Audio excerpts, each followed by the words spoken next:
Thank you so much for joining us tonight, and our thanks to the Ann Arbor District Library for hosting this event and for all the effort they put into the logistics and everything to make it happen and let us present our books in this beautiful space.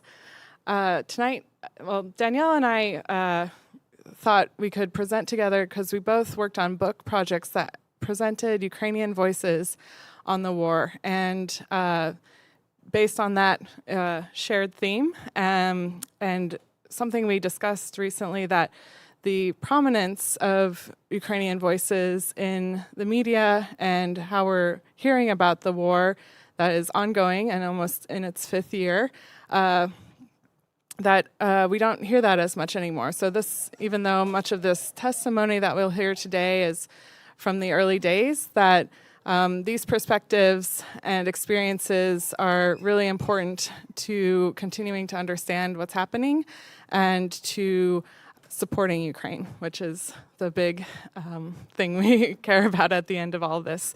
So my name is Grace Mahoney. I have my PhD in Slavic languages and literatures from the University of Michigan, and I'm a lecturer in that department now. And I'm also the publisher of Lost Horse Press, which is an independent, mostly poetry press. And several years ago, I started a contemporary Ukrainian poetry series, which has almost 20 volumes published within that. And that's how I got into publishing Ukrainian literature and translation, and translating as well myself. And this book that I'll be presenting today, The Ukrainian Dictionary of War, is not a poetry book, but it's short prose that were witness accounts collected by a poet. So Ostap Slyvynksy, who is the compiler of this volume, he is a poet and translator and professor of literature at Ukrainian Catholic University in Lviv.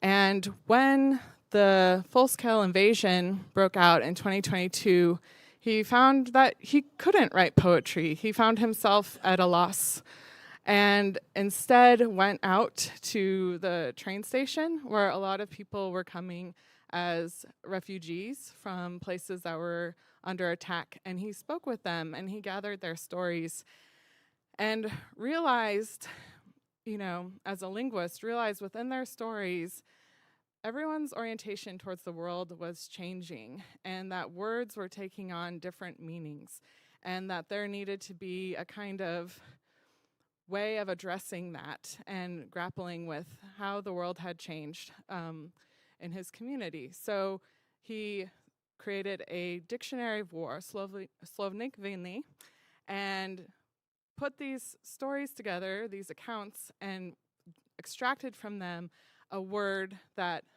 maybe the meaning had changed or take on additional significances. He writes in his introduction, "Some words become blunt and have to be sharpened like a knife against stone. Others, on the contrary, become so sharp that you could cut yourself on them. Some words wither and fall like autumn leaves. Others emerge from a half-forgotten past, grow in meaning, and become important." So these are the stories that I'll read from today, and I will allow Danielle to introduce her project. Thank you so much. I got mine. Okay. Oh, yes. Thank you so much, Grace. Grace. Thank you so much, Grace, for inviting me, and I'm so delighted and honored to present alongside this book, which is really important and original. Thanks to all of you for coming. I see a lot of familiar faces, old friends, and new friends. So really appreciate your attendance here tonight. A couple of months into Russia's full-scale invasion of Ukraine in 2022, I was finishing my PhD at the time and kind of neck deep in research for my dissertation. And I was given access to a set of diaries kept in real time by Ukrainians online. It was through an organization that I was working with a bit at the time. They kind of set up this online diary database program, and I was given unique access to the diaries that were being written by Ukrainians. It was the summer of 2022. I had just had a baby in June of that summer, and I was awake in the night most of that summer, as you are with a newborn baby.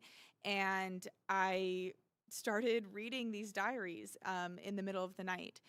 And the diaries absolutely stunned me. I was blown away by their content. They were, staggering and unguarded and extremely insightful. I, at the time, was reading as much information as I could that was coming out of Ukraine. I had really a nearly insatiable appetite for information about the war and about people experiencing the war. And I had noticed one thing very clearly about this information that was coming out of Ukraine, which is that news media and reportage on this war and on Ukrainians in particular, in those first months, much of this was, really insightful and really well done. It really came to portray Ukrainians in one of two ways often, which was they were either incredibly brave, like nearly superhuman fighters who were rebuffing Russian aggression with this ferocious will to resist, or they were like desperate war people who were suffering unimaginable costs of a brutal modern war. But as I read the accounts that were being kept in this online diary database, and I watched them unfold over the course of that first summer, I started to become invested in how certain specific people fared, how their accounts developed. And I was surprised to see that their accounts felt very different than what I was reading in kind of mainstream reportage and news media. They were so human and so intimate and so detailed, often in details that kind of caught me off guard, things that I wasn't reading about in most accounts. They were often driven by very concrete stories.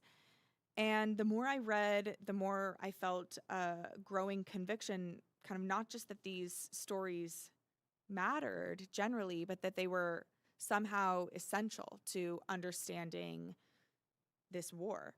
I felt like in their words was a power to shape how those outside Ukraine might come to understand this war and might come to understand Ukrainians in general. I really felt like I knew that I needed to write this book. I contacted several of these diarists that I had been reading kind of incognito online for the entire summer. And I asked them if I could follow them in real time for many months, for the course of, more than a year. And in the end, 7 Ukrainians allowed me to follow them and correspond with them through the first and second years of this war. In my reading later, I will read an excerpt from the book and tell you about one of those 7 people named Vitaly.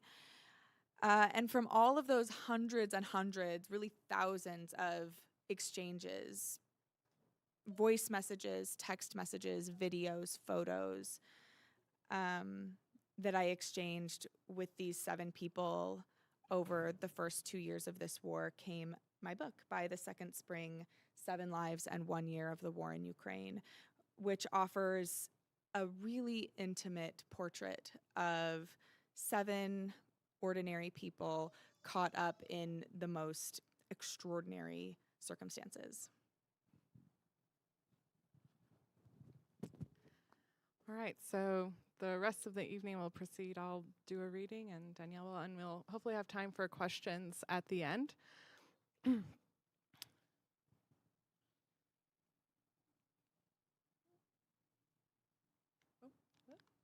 So,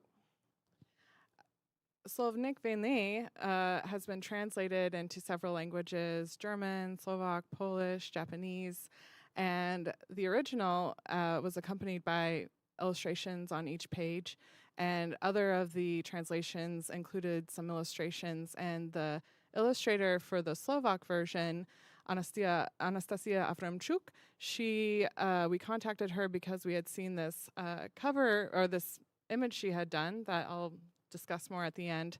And I knew she had done the Slovak illustrations, so we asked if she could do a few for the inside of this book. And I will be reading the passages that are tied with her illustrations. Our translation is also produced bilingually. In some of the other translations, they didn't choose to do this, and so the dictionary is reordered according to the language that that is being translated into. So the order of the passages changed, and this was by design in Ostap's mind. He, as a translator, was thinking about this already and hoping this book would reach several audiences. Since we decided to publish the book bilingually, we preserved the original Ukrainian alphabet, and we also printed it with the letter blocks. And part of our decision for this was to create visibility for the Ukrainian language, which is also under attack by Russian neo-imperialism. So creating visibility, tangibility for this language and this alphabet was really important to us as part of the English version of this book. So I will start with Alicha, cherry plum tree.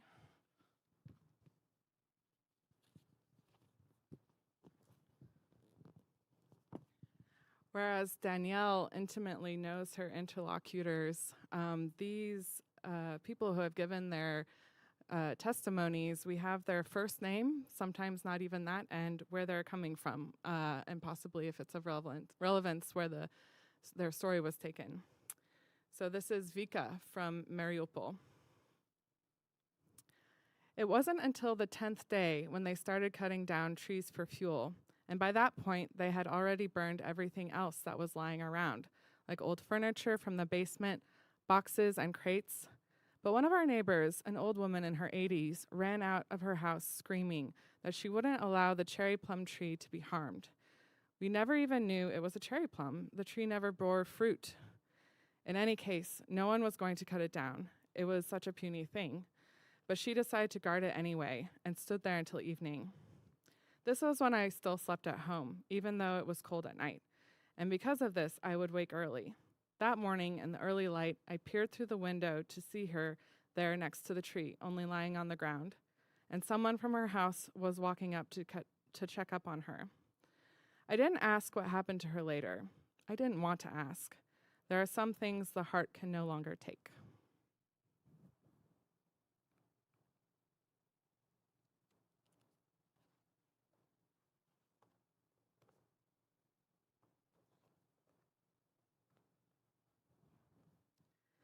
Dim, home. Irina, Lviv. I read this online. After a nuclear explosion, wash hair thoroughly with shampoo, but under no circumstances use a conditioner as it fixes particles of radioactive dust in the hair. In my bathroom, I take my jar with the hair conditioner and hide it in the back of another shelf. For a while, I try to figure out what I just did. I grow anxious, and I put the jar back where it was. In that moment, I love that jar so much. Stay with me, my conditioner jar. You are my home. You are my everything.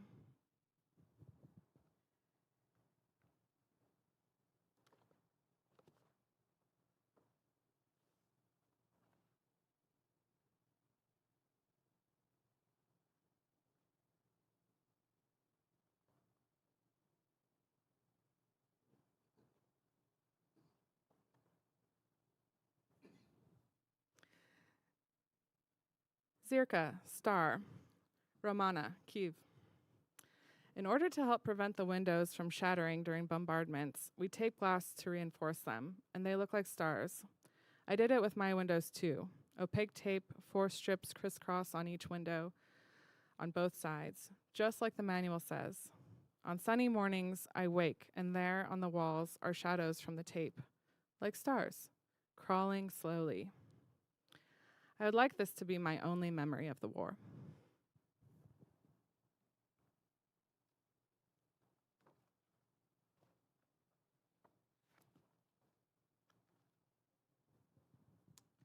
Krasa, beauty. Katerina, Vishorod. I read a story from World War II not so long ago, or I read a story from World War II not so long ago. There was a girl who wore her mom's worst clothes to pass the Nazis unnoticed, to avoid being raped. Because near my wardrobe, it is already time to wear, because I pause near my wardrobe, is it already time to wear the worst, or can I still make it? Things change so quickly. Taking a taxi isn't an option. Either the phone line is busy or they refuse. I will go to Kyiv on foot. At war, beauty becomes dangerous. Beautiful things, people, relationships, they no longer exist to inspire. They exist to be annihilated. Not for admiration and loving touches, but for pain. My boots stick in the mud along the highway. My phone beeps with a text. You recently had a manicure at our salon. Please leave a review.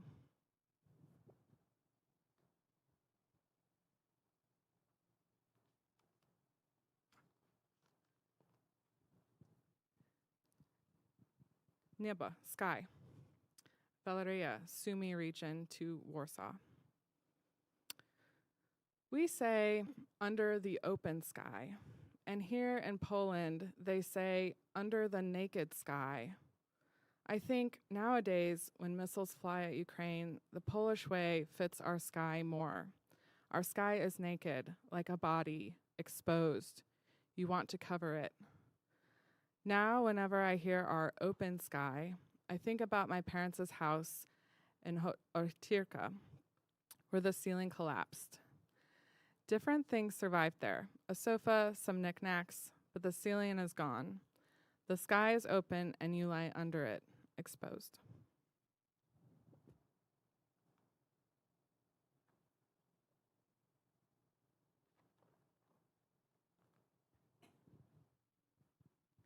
Radist, joy.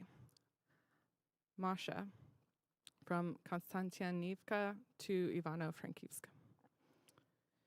Here I am often asked, where does my joy come from? What am I happy for? Sometimes these questions come with a grain of reproach, and with good reason, because in all reality, I have nothing and no one left, just my little Sashka. But when I realized it, it was like a revelation. They've already taken everything from me. Why should I also let them steal my days? They have no right. And I stopped thinking like everyone else, just a little more patience and we will win and life will start again. No, this is life. It's here and we are not going to have another one. And victory won't be like waking up after a bad dream. Phew, I'm home, everything is all right. It's never going to be like that ever again, because this is not a dream. There is no home to wake up in anymore. And so I made this resolution. I will do everything I can for victory, but I will not give them a single day. There won't be one day of me wallowing on the ground and suffering. I will rejoice just to spite them. Yes, it's joy from anger, yes.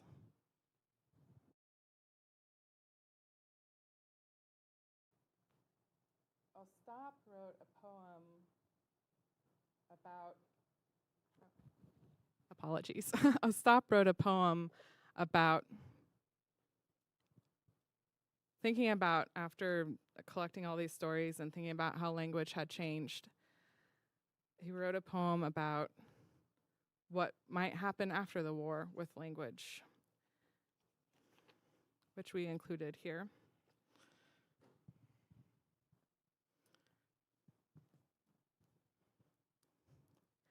And after, we will also need to rebuild the language. So that candle loses the adjective trench. So the birds in our skies are the only kinds with feathers. And flowers no longer shoot long-range artillery.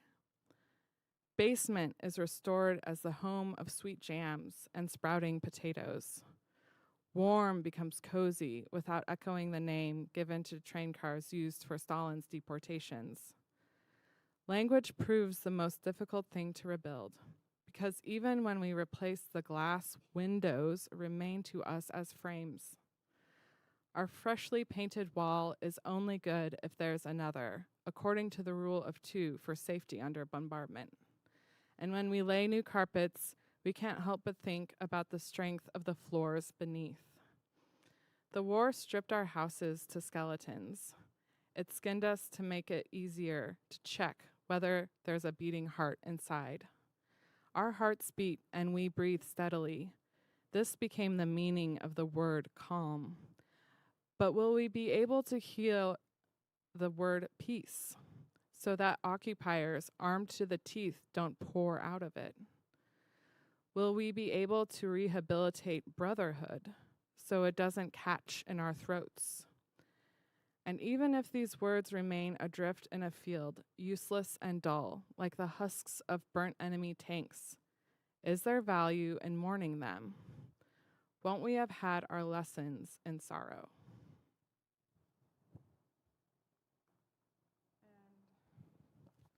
I want to conclude by talking about the cover for this book. I saw that Anastasia had posted this illustration after the poet Maxim Krivtsov, who was serving in the armed forces, was killed. And this image has a lot of symbolism in terms of woundedness, but also growth and perhaps renewal. So we thought it would make an interesting cover. But then I learned more about the story behind this poem, behind the image, and that Anastasia had been inspired by a poem that Maxim wrote about his perception of himself as a soldier in the war and what would happen to him in death. So we also included this poem at the end of the book. If I can find it, I would like to read it.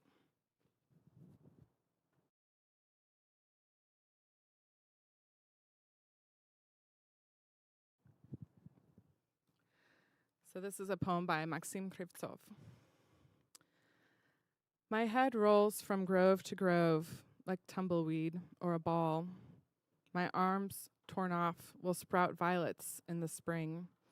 My legs will be stretched by dogs and cats. My blood will paint the world a new red, Pantone. Human blood, my bones will sink into the earth, forming a frame. My discharged rifle will rust, poor thing. My spare clothes and gear will be handed to new recruits. And let spring come sooner, so I can finally bloom as a violet. Thank you.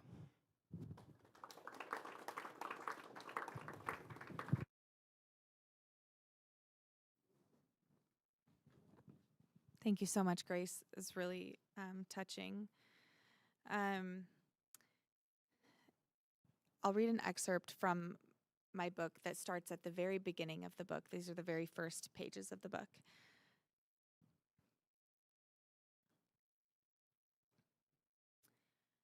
Soon after Vitaly was born, the Soviet Housing Administration assigned his family a 3-room apartment, an unusually cushy reward for his father's work constructing their small town Borodyanka 30 miles northwest of Kiev. In the 1970s and early 80s, as the town expanded to serve a large excavator factory, Vitaly's father helped build much of its central street. A topographer by trade, he surveyed land, mapped elevations, and passed his plans to architects and builders who would cover the terrain with 9-story concrete apartment blocks. The apartments followed a standard Brezhnev-era layout, a narrow corridor, separate toilet and shower, a small square kitchen with an enclosed balcony. From those balconies, residents overlooked shared courtyards with benches, concrete flower pots, and playgrounds, hidden from the street, but the vibrant hub of those small universes. It was in such a courtyard that Vitaly began to understand the world. He learned to read in a ground-floor kindergarten, played soccer with his best friend Serhiy while waiting for their parents to come home, and fell in love platonically but enduringly with a studious neighbor named Natalka, who tutored him when he struggled in school. 40 years later, he would tell me, "I trust her more than I trust myself." When Natalka's baby brother Artem was born, Vitaly doted on him, a performance that became genuine affection. Artem grew into a bright-eyed tag-along, the darling of the courtyard. The Soviet Union collapsed in 1991, but the courtyard remained, and all the children who first saw the world from that small plot of land grew up. Vitaly, Serhiy, Natalka, and Artem went away to school or did their military service, found spouses, had children, picked up hobbies, got divorced, and watched their own children grow up in identical courtyards. They all remained friends, and for 40 years they trod across the worn path from the street to their apartments, passing through that common space where Vitaly's mother became an old woman and where other children made their first best friends and learned to fight and swear and forgive. All of them crisscrossing through time and space, sharing that place once constructed by Vitaly's dad, where the complex spectrum of human life and love and loss took form. Coming of age in the 1990s shaped Vitaly deeply. For his generation, McDonald's, Nirvana, and acid wash jeans made the West synonymous with cool. Despite inflation and instability, young people wholesale rejected Soviet ideology in favor of a chaotic market capitalism. American images appeared everywhere: Disney posters, Sylvester Stallone, new coffee shops, and pizzerias. In Kiev, a taxi driver once pointed out the basement cafe that had housed the city's first pizzeria in the late 1980s, and everyone who knew anything about being cool wanted to spend even just a few minutes taking in what they imagined were the smells and tastes of the United States. Vitaly dressed the part. In one mid-2000s photo he sent me, he stands on the banks of the Dnipro River wearing shorts with the American flag, an NBA shirt over a shirt with the NBA superimposed over the New York City skyline, and a Yankees cap. He exuded a distinctive Eastern European machismo, and in photos poses with a serious, unflinching expression. Not happy, not sad, but unquestionably alpha. And yet, at moments, a tenderness peeked through his tough exterior. He loved to draw, he sometimes recited poetry, and he wore his heart on his sleeve, pining on occasion for Natalka, who moved with her children to the United States in 2015. As a young man in the 1990s, Vitaly had developed two dreams: to own his own coffee shop and to someday, like Natalka, see the Statue of Liberty. During the difficult 90s, he served his mandatory time in the Ukrainian army, worked in construction as a welder, and for several years in a sawmill.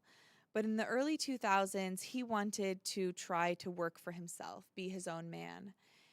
He didn't have any money to start anything, so he began collecting trash to sell, scavenging through old buildings and junkyards, taking broken plastic from window frames, rusted out elevator parts, stairway railings from abandoned buildings. He broke the garbage down into different piles, one for hard plastic, one for metal, one for softer plastic like packaging and plastic bottles, and one for paper. There was a lot of paper, as people were throwing away Soviet books and manuals that had lost all relevance. Over time, as Vitaly collected garbage to recycle and salvaged old materials, he was not just surviving, but saving money. When Natalka moved to New York City in 2015, he decided he wasn't going to wait anymore. He would save all his money and in time open his coffee shop. Eventually, he'd make enough money to buy a ticket to the Big Apple and see the Statue of Liberty. By late 2021, it was finally time for his coffee shop. He rented a modest commercial space on the roundabout entrance to Borodyanka from Kiev, right next to his apartment building and courtyard. He budgeted and saved to get all of the necessary appliances: a grill, a microwave, a refrigerator, and a small electric oven. Most of all, he coveted a professional-grade espresso machine, like the ones he imagined baristas using in bustling New York cafes. Renting the machine would have been more fiscally responsible, but he allowed himself this one luxury after so many years of meticulous planning and saving. Although he was not much of a reader, Vitaly pored over the machine's instruction manual, meditating upon each of its features. His girlfriend sewed curtains and decorated the shop with fake flowers and coffee-themed wooden signs. He named the shop Coffee Break. And on February 1st, 2022, he opened on Highway he opened right along Highway E373, the same road that a few weeks later a long convoy of Russian tanks would travel on their way toward Kiev. Though rumors of war were on everyone's lips in late February, just before Russia's invasion, Vitaly stayed focused on his coffee shop. Each morning around 6, he turned on the oven to bake croissants and brewed the coffee. When the rumors proved true on the 24th, he tried to keep calm. He ordered refills of cups and lids and stocked up on coffee beans. Business was slow. People were scared, and although Borodyanka had so far been quiet, many were already fleeing or hiding in basement shelters. But Vitaly had no interest in leaving. On the 25th, with no customers, he backflushed the espresso machine, scrubbing out the grounds and flushing it with detergent. The next day, he washed the floors and organized the freezer. On the 27th, Russian tanks rolled into Borodyanka. For 2 days, he joined efforts to protect the town, and even after a Russian tank smashed the windows of a store across the street, seemingly for no reason at all, he kept brewing tea to distribute to people sheltering underground. On March 1st, while making coffee, Vitaly heard planes overhead. He ran into a cellar across the street where his mother, brother, sister-in-law, and their four-year-old son were sheltering. The basement beneath their own building was too crowded, so they huddled in the neighboring cellar, sleepless, letting the child watch cartoons on a phone as tanks passed outside. Through a small peephole, Vitaly watched a plane drop a package onto his apartment complex across the street. For a moment, it felt like there was no air, like he and the rest of the world had simultaneously taken a breath and had yet to exhale. The explosion slammed his face into the wall. When the dust settled, he realized the building was burning and that people were inside. It was people he knew, his best friend Serhiy, his neighbors, the children from his courtyard. Fearing another strike, they fled the cellar and ran toward Artem's house in an unoccupied part of town. To get there, they had to cross a highway filled with tanks moving toward Kiev. Vitaly's brother led, and Vitaly brought up the rear. Their mother, Tamara, in her 70s, ran despite her bad knees as gunfire cracked nearby. No one stopped. Later, Tamara said, "I don't know how I ran like I did. God moved my legs. An angel carried me." They reached Artem's neighborhood where friends gathered, and they made plans to evacuate. Walking west, they passed burned-out cars, shot-up buses, and columns of black smoke rising in the distance. One boy in their party carried a cat in his arms, and Vitaly noted that as they walked away, the cat did not meow once. As they left Borodyanka, Vitaly looked back. His apartment building no longer filled the skyline.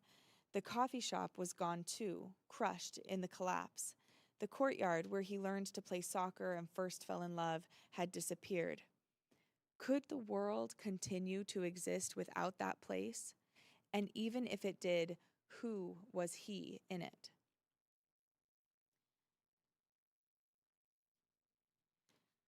What kind of man is cleaning out his espresso machine on the first day of war? One of the things that I have tried to capture in this book is that what was destroyed here in Vitaly's story was not only a town, but the infrastructures through which identity is reproduced. Courtyards, apartment blocks, small businesses, these are not incidental backdrops. They are material systems that sustain social life and memory over time. When war obliterates them, It does more than eliminate shelter or livelihood. It severs frameworks through which people recognize themselves as continuous beings. Later, when the Kiev region was liberated after just a couple of months, Vitaly returned to Borodyanka that very day, and he began digging through the rubble compulsively, almost as though he were not able to govern himself, he told me. It was a process he was familiar with from his recycling days, but this time he was searching for parts of himself. After several days of digging, he found something he recognized: his old espresso machine. Vitaly's story demonstrates a truth in this war and in every war, how an entire world can be leveled in minutes: home, history, memory. Other stories that I followed reveal the same truth, but on a human body, the way war devastates not only material places, but people, bodies, and flesh. These stories of regular people side by side press us to ask, what does it mean to begin again when everything familiar has been reduced to rubble, when the rooms you grew up in no longer exist, or when your very body has been remade by violence? What does it mean to keep choosing life, to keep insisting on a future in the face of that kind of loss? Vitaly is still in Borodyanka, still running his coffee shop, which he has tried to rebuild. And when I asked Vitaly, would you leave if you could? Would you go finally to New York and see the Statue of Liberty and not come back? When I asked him this question, he hemmed and hawed and then said finally, I can't answer this question. I was born and raised here. Every cat and dog knows me here. That's the whole answer. Not patriotism, not ideology, not defiance, just every cat and dog knows me here.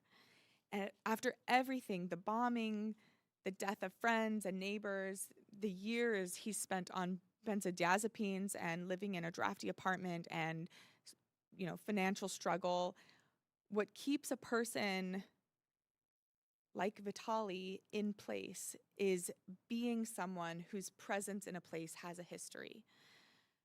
Home is home, and our homes matter to us. And there are all sorts of smart people around the world studying what that means in terms of ideas, identity, belonging, nationalism, patriotism, whatever.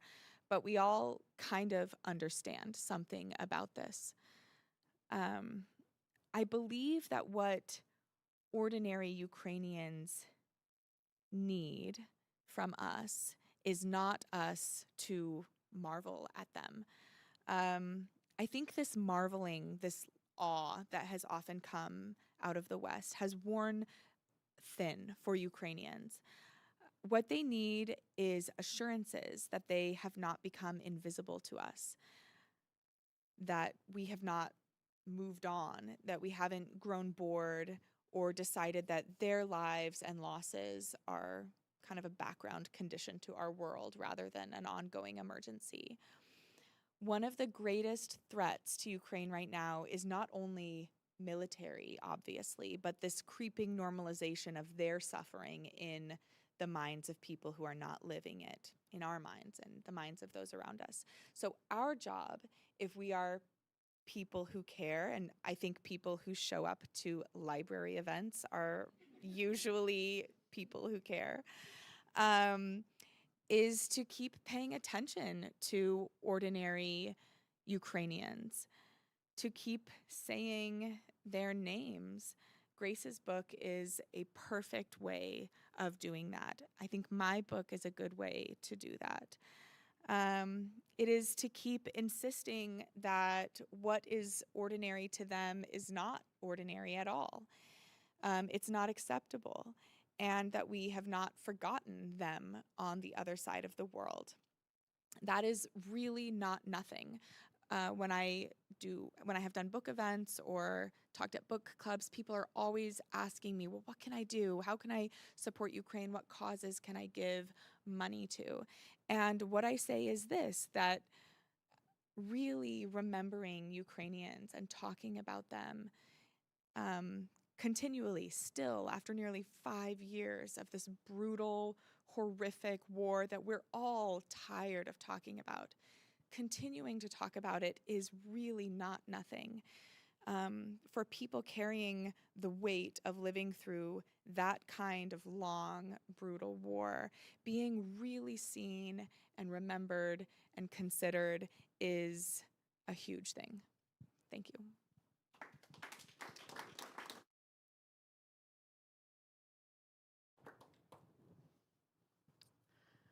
Thank you, everyone.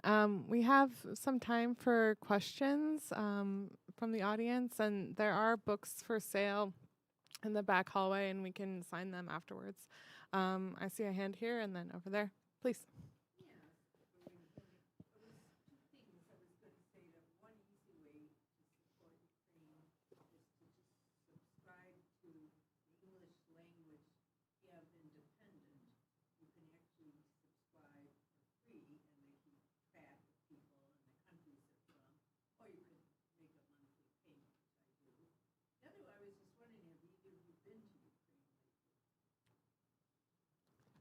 Thank you. So the suggestion is to subscribe to the Kyiv Independent, yes, for a source of news and information. And the question is if either of us have been to Ukraine recently, and I have not. I left Ukraine during COVID. I had been living there for a year and a half, and my planned time of being there was ending, and everything was shut down for the pandemic. So I came home, and I had planned to return actually once the pandemic was under better control in the summer of 2022. But of course, that was cut short.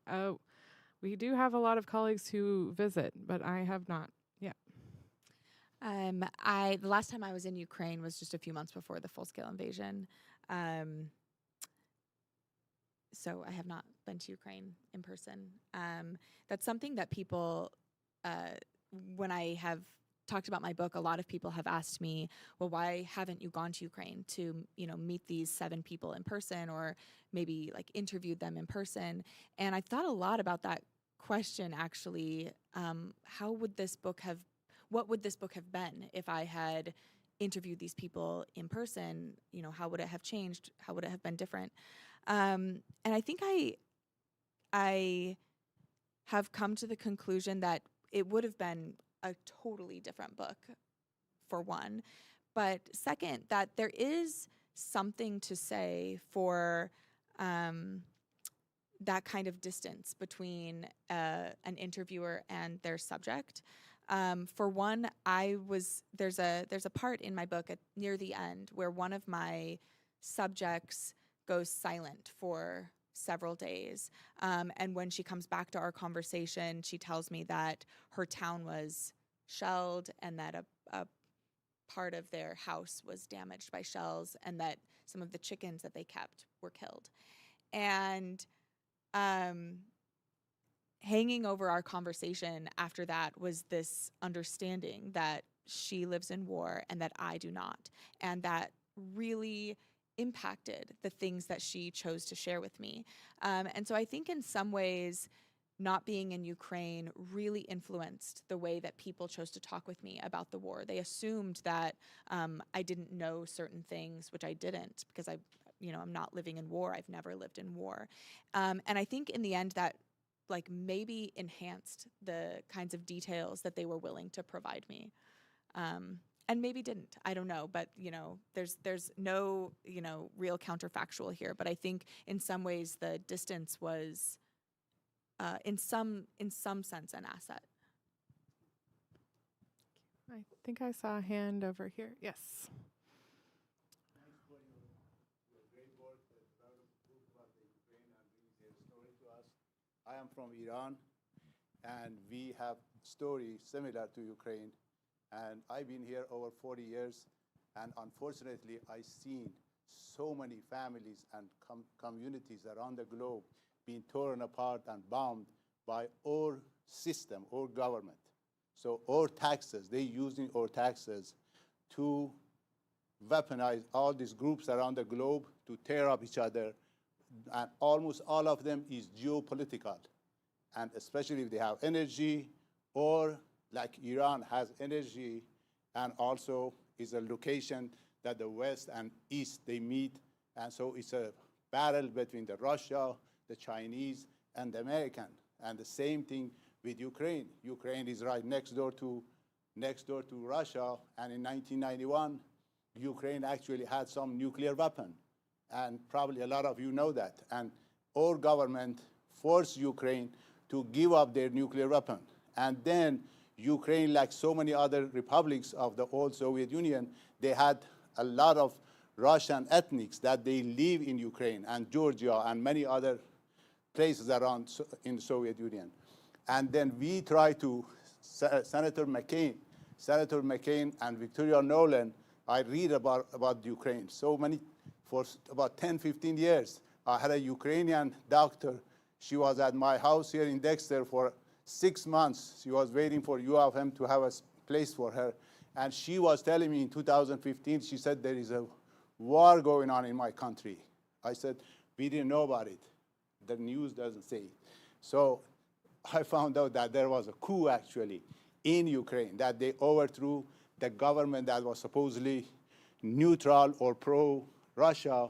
So we overthrew that government in order to put a puppet regime in Ukraine for their natural resources. So there goes the whole thing, and goes back to 1800. The British did it to Soviet Union, to Russia, and goes on and on. We did it to Iraq. We did it to Vietnam. We did it to Philippines. Yeah. We did it to Haiti.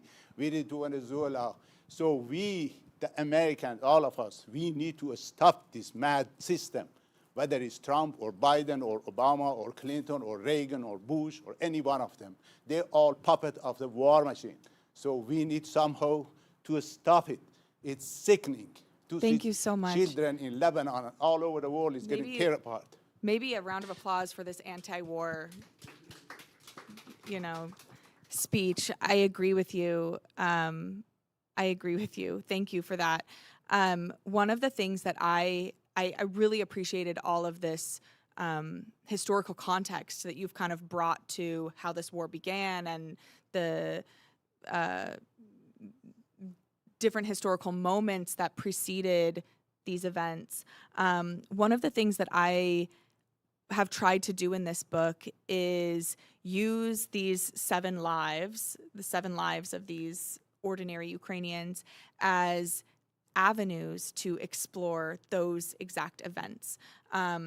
Most American readers, most readers around the world don't have time to sit and read Ukrainian history books and understanding, and even if they did have time, they won't.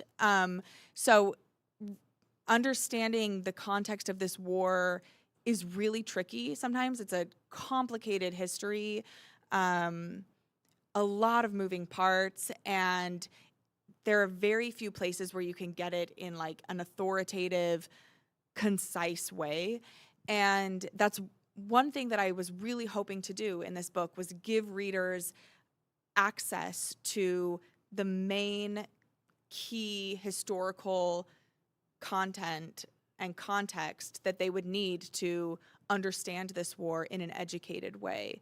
So if you end up reading my book, I hope that you not only, come away with all sorts of compassion for everyday Ukrainians and some insight into what it looks like and feels like to live in war, but I hope you also come away understanding exactly what this gentleman has said, that this comes after a long, long history that has really been prelude to this war.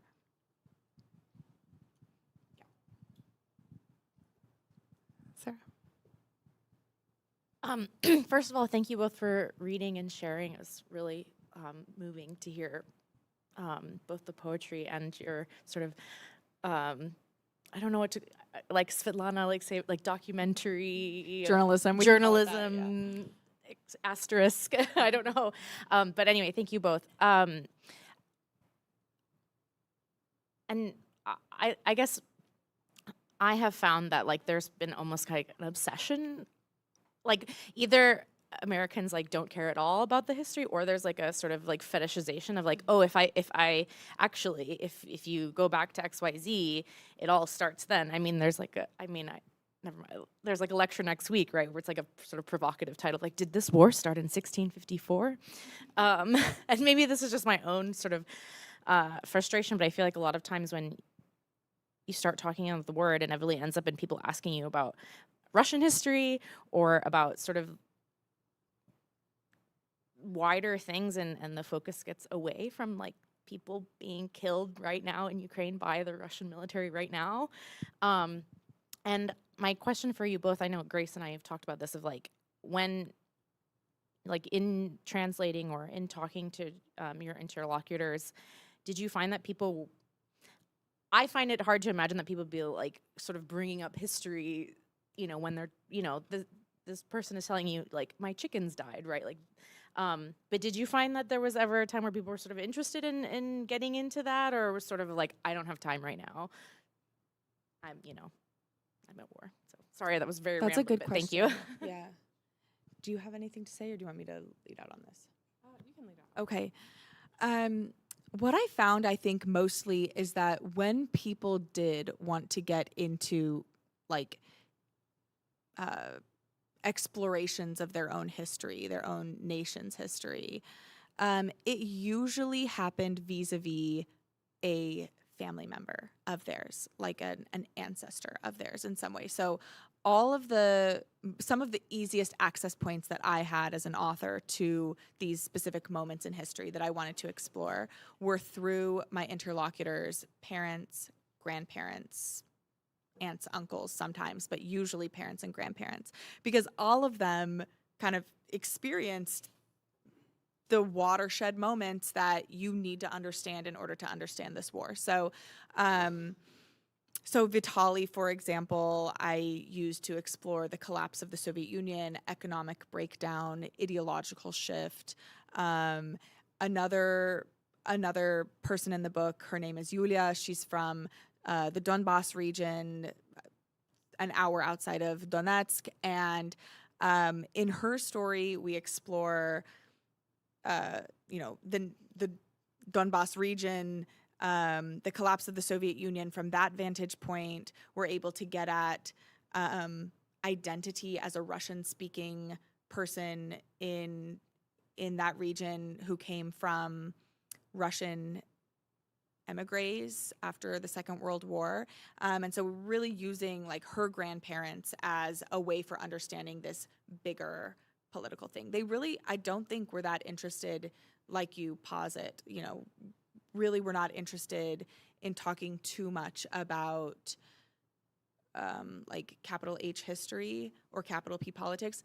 This very likely is a selection error on my part, because the people that I was looking for specifically were people that wanted to talk about themselves or wanted to talk about their stories. They were like inherently narratively driven, very articulate. I think probably like you can find countless Ukrainians on Facebook who would love to talk about capital H history, capital P politics. Yeah, it's a really good question. And especially like this very random, seeming haphazard sampling. We don't see those reflections a lot because I think that tie to, your personal history and the beauty one I read, she was thinking about a story her mother had told her. But I think, it maybe sometimes history or the things that lead us to where we are seem like they happened a long time ago and very far away. And I was actually, your question made me think of Victoria Amelina's book, Dim dla Doma, which is about, it's a generational history set in Lviv. And when she published it and was presenting it to her fellow Neapolitans, people were like, I did not really think about this before, about, how it was, even a few decades ago, right here in the city on the streets where I live. And so I think these kind of projects and literature also has not only like the momentous events people are living through, but the way culture is developing, I think there's now people are more interested in learning about those things and connecting how they are realized in their lives. Yes.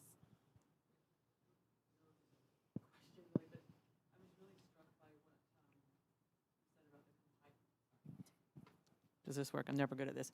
I was really struck by what you said about the compiler of the book, that he's a poet, but he found he wasn't able to write poetry. And I just wondered if could say anything more about that, if you feel like is that a general thing that artists are finding there? Or is that? Yeah, that's a great question. I think different people had different reactions. And actually, I think this escalation of the war created many, many poets, people who didn't consider themselves or never expressed themselves through writing or other creative means, found that was an outlet for expression. So a lot of new poets have emerged in Ukraine. And I think others have found that they were like bereft of words when maybe they felt like there was an expectation for them to produce something. But of course, in the case of Ostap, he found another way to find a means of expression and connection with the community that was meaningful not only to him, but people who were willing to share their stories. Later, those stories were shared with others and with people maybe who didn't feel ready to speak, but then they found these resonances across each other's stories, and that kind of formed a community of healing as well. So this is something that artistic expression can do, but this project also, touched people in this manner.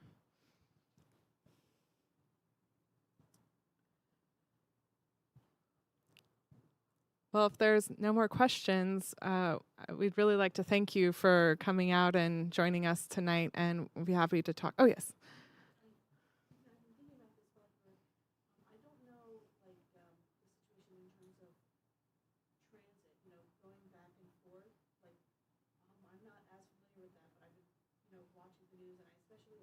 PBS. I'm a big PBS and NPR junkie, and I even compare from state to state because I've been going between states, traveling. But I wanted to know, what was your process in gathering these stories, and did you face any kind of obstacles, like with the governments, in gathering these stories? I mean, the personal stories and testimonies as well as the poetry. I received no political, I experienced no political obstacles, is the short answer to that question. The biggest obstacle, honestly, was my own bandwidth, probably, because they were very eager to share, very willing to share.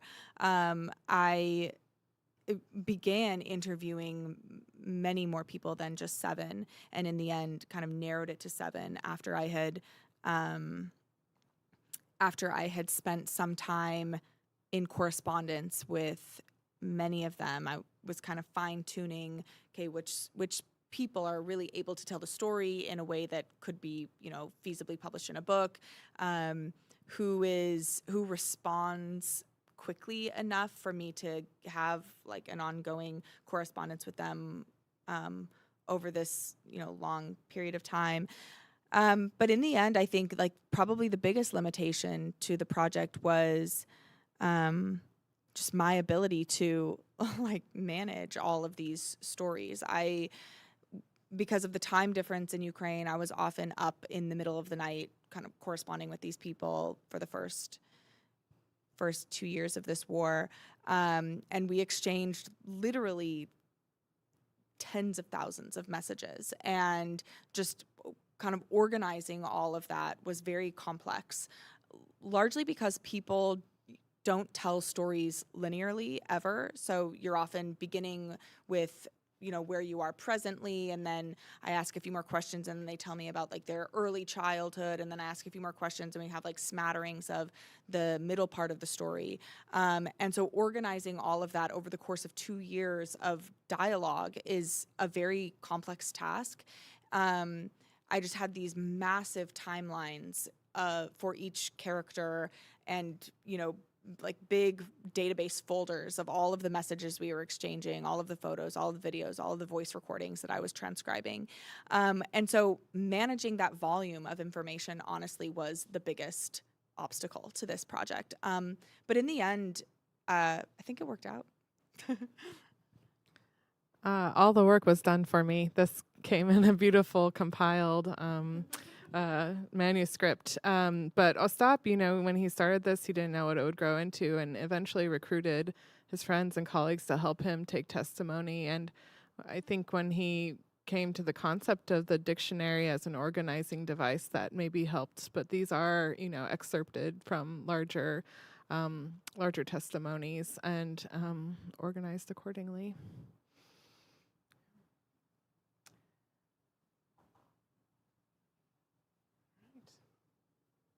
Well, thank you everyone for your thoughtful questions and comments, and we're so grateful to have you. And yes, let's go forward and continue to remember and support Ukraine and its people. Thank you.